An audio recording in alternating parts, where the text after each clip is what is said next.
Čítanie zo skutkov apoštolov. Kým bol Apollo v Korinte, Pavol pochodil po horných krajoch a prišiel do Efezu. Tam našiel akýchsi učeníkov a povedal im: dostali ste aj Ducha Svätého, keď ste uverili? Oni mu odvetili: ani sme nepočuli, že je Duch Svätý. On sa spýtal: ako ste teda boli pokrstení? Oni odpovedali: Jánovým krstom. Pavol povedal: Ján krstil krstom pokánia a hovoril ľudu, aby uverili v toho, ktorý prichádzal po ňom, to je Ježiša.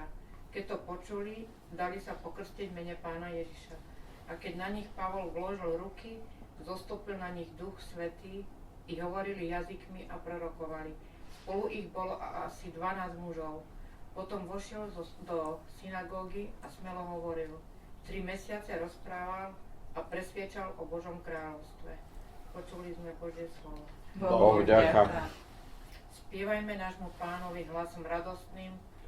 Spievajme nášmu Pánovi hlasom radostným. Boh vstáva a jeho nepriatelia sa tratia. Spred jeho tváre utekajú tí, čo ho nenávidia. Ako sa rozplýva dym, tak ich rozháňa. Ako sa vosk roztápa ohňom, tak spred Božej tváre miznú hriešnici.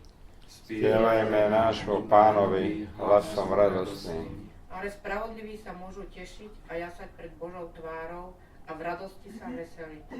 Spievajte Bohu a v jeho meno žalmom velepte. Spievajme nášmu Pánovi hlasom radostným. On je otec sirvot a záchranca vdov, on je Boh vo svojom svetom príbytku.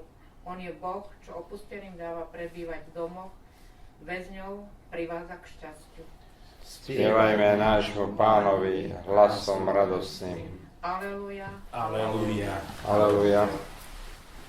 Ak ste s Kristom stali z mŕtvych, hľadajte, čo je hore, kde Kristus sedí po pravici Boha.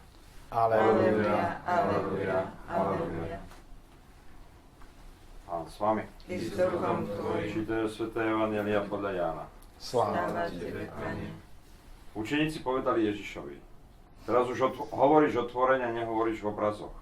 Teraz vieme, že vieš všetko, nepotrebuje, že by si to takto spýtoval. Preto veríme, že si vyšiel od Boha. Ježiš im odvetil: teraz veríte. Hľa prichádza hodina, ba už prišla, keď sa rozprchnete každý svojou stranou a mňa necháte samého. Ale nie som sám, lebo Otec je so mnou. Toto som vám povedal, aby ste vo mne mali pokoj. Vo svete máte súženie, ale dúfajte, ja som premohol svet. Počuli sme slovo Pánovo. Chvála tebe, Kriste. Jeden zo zvykov ortodoxných Židov je, že keď sa mladá Židovka vydáva, príde špeciálna komisia žien a zavedujú do miestnosti, kde je veľká káľa, akoby taká váňa, zoberú jej všetky šaty a ostrihajú ju. Potom ju ponoria do tejto váne a dajú jej úplne nové šaty, tie staré spália. Teda keď je začepčená, tak je viac menej už pripravená na sobáš. Možno je to taká analogia toho, čo sa deje pri našom krste. Teda viete, že volakedy Židia mali niečo ako krst vodou. Bola to taká trošičku iniciácia, alebo inými slovami, taký znak, úzus, ktorý ako si naznačoval na to, že Žid chcel konať pokánie, chcel nejakú zmenu vo svojom živote.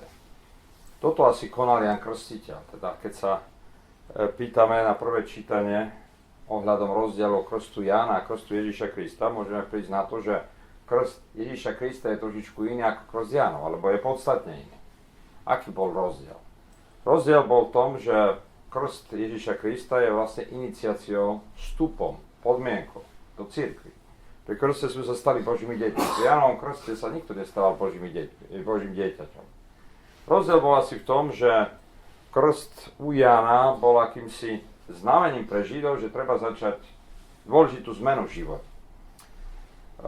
Zase analogiou k tomuto krstu Jána bol napríklad sľub Pavla. Včera sme čítali, alebo predčerom, že keď Pavol bol v chenkách, oholil si hlavu, pretože mal sľub. Teda i to oholenie hlavy praktizovali Židia v mimoriadnych situáciách. A teda i krst Jána bol takým niečím mimoriadnym, čo neumožňovalo vstup do cirkvi. Ale ako si bol upozornený na tom, že v živote hádam treba čosi so sebou robiť. Vieme ešte z Evangelii to, že na jednom mieste Ján hovorí, že Ježiš Kristus krstí a prichádzajú k ňomu veľké zástupy. A potom sa hovorí, že nie on, ale učeníci krstia. Teda, prečo Ježiš Kristus nekrstil?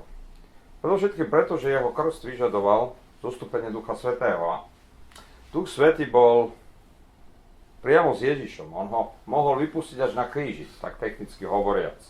A preto samozrejme, keď Apollo prišiel do Korintu a keď prišli tam iní tzv. Učeníci Jána a pýtali sa ich a boli sa pokrstení Duchom Svätým, oni boli dosť zarazení a hovoria, my ani sme nepočuli, že je taký krst, ako je krst Duchom Svätým. My vieme, že dneska v orientálnych cirkvách, keď sa krstia deti, také dvojročné približne, nekrstia sa len krstom. Na nich sa vkladajú ruky, prijímajú sviatosť birmovky a v mnohých orientálnych cirkvách, teda aj u nás, u grécov katolíkov, aby ste vedeli, dostávajú sväté príjmanie. Teda príjmajú 3 sviatosti naraz. Teda rozdiel medzi grécko-katolíckymi biskupmi a našimi rímokatolíckymi je v tom, že naši chodia na birmovky, nechodia na birmovky. Pretože birmuje kňaz. Ale v podstate mne sa zdá, že možno ich spôsob, ako udelujú sviatosť birmovky pri krste, je taký viacej biblický. Spomínate si na 8. kapitolu apoštolských skutkov, keď Filip išiel do Samárie, hlásal evanjelium, mal úspech a potom tam prišli Peter a Ján, krstili a kladli na krstencov ruky. Teda vzývali na nich Ducha Svätého. Teda určite, že pre nás, hádam, dôležité je čo?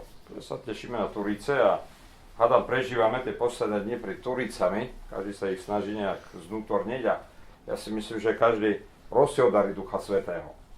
Ale čo nám tie dary Ducha Svätého poskytujú? Cyril Jeruzalemský v dnešnej katechéze breviári hovorí, že boli sme pokrstení vodou, pretože voda je takým univerzálnym činiteľom. Je vždycky tá istá, ale ináč pôsobí na palmu, ináč pôsobí treba na vinič, alebo na iné stromy, na zeleninu, na ovociny.